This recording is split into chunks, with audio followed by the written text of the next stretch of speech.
Hi, welcome to Belief Busters. I cannot believe we are starting and kicking off season 3. It has been such a journey being a podcaster, but also doing the work that I love, which is looking at our belief systems and questioning whether they are making sense for us in our lives and in our world. I've been offline for quite a bit, and I kind of just wanted to give you guys an update of what's been going on in my life and how come it's been a while. I had to look at my own belief systems recently. As a minister, it's interesting that we do have our own belief systems as well. Sometimes we think that we're doing so much work to help other people shift. And the reality is that if we are conscious and awake, we have to do our own work as well. And what happened to me about 6 months ago is that I had to separate from a spiritual community that I loved. I really engaged with them, and we grew from during COVID, we had probably about 25, 30 people show up. And by the time I left, there were about 550 people that were showing up on Sundays. So it was really a wonderful, expansive growth for me and for the community. And then I realized that there was a part of the community that was really in alignment with me, a large part of the community, and they wanted to look at consciousness and shift and transform. And then there was a part of the community that really liked how things were. They wanted a reset. They wanted to go back to how things were 27, 28 years ago.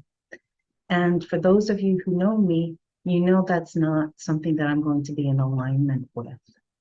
So it seemed the best recourse for the community was a reset and a separation. But what that put me in was really questioning, what do I believe? Questioning how I thought communities worked, and questioning hierarchy and dogma and all of those kinds of things. And it really has taken me this long to go through that process and come out the other side. This work really is not for those who are um, afraid to look at the totality of what it means to be a human being. This work requires that we embrace all things. So not only are we embracing the joy and the celebration of life, but we're also embracing the sadness, the grief, the hurt, all of it. Because if we truly believe that there is only one power, one God, one supreme energy of the universe, and we say that it's all good, then we have to really acknowledge that those things that we humans don't want to experience, such as the sadness, the loss, the pain, they're also of God. And most importantly, they are for us. And so that was my work in the last 6 months, has really been about claiming power, claiming my truth that I am divinity in skin, that my purpose is to be love expressing, while also looking at my humanity, you know, looking at my expectations of others, looking at my expectations of how we're going to work together and get along. and my expectations of people who are willing to release dogma, but still have fear that drives them, and shifting into a place of compassion for people who are terrified of all the changes that are going on in our world right now. And there's this need to hold on to what things used to be because they understood what that meant. And right now in our society today, it's really difficult to understand and find our place in the world. So that's been my recent journey. And what's been really clear to me is the clarity of what is my source? Is my source a job, a paycheck? Is my source members of a community? No, my source is bigger than that. And I'm here on earth, just like you are, to fulfill a purpose. And my purpose is to support people in shifting, support people in looking at how they can have fulfilling lives.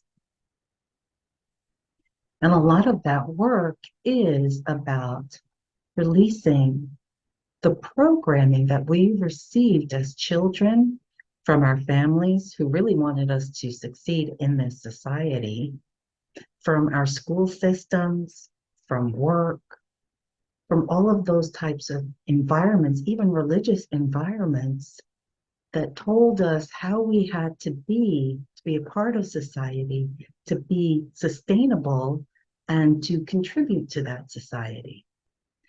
I believe that we've each said yes to being incarnate now on this planet because we're realizing that what was built is no longer helpful for the greater good.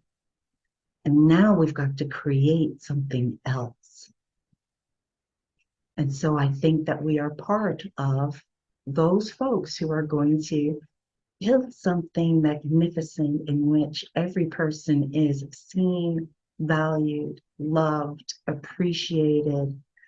And it doesn't matter what skin color they are, what gender they are, what sexuality they are. None of that matters. Because the truth is, we are simply divinity. We are all one. And so as I came out through that kind of work, I've now created a new spiritual community.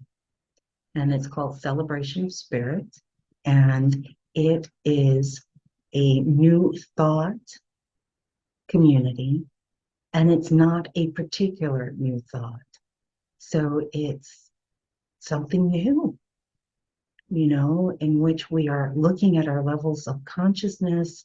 We're talking about the practical spirituality and really reframing the judgments and opinions that we have into the view of the spiritual lens, the view of wholeness.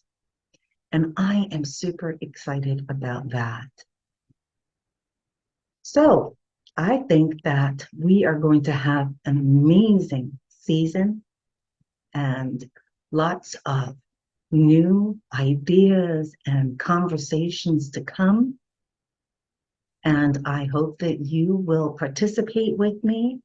If there's something that you are really passionate about and you think we need to dialogue about it, let me know. You can reach me at info@preachitsister.com. That's the best way to reach out to me. And I'm hoping that we're going to have discussions about the political environment that we find ourselves in now, what's going on there, and how do we lift up those folks who are being marginalized and scapegoated. I believe that together we are going to create a magnificent world that works for all people. Continue with me on the journey. See you on the flip side.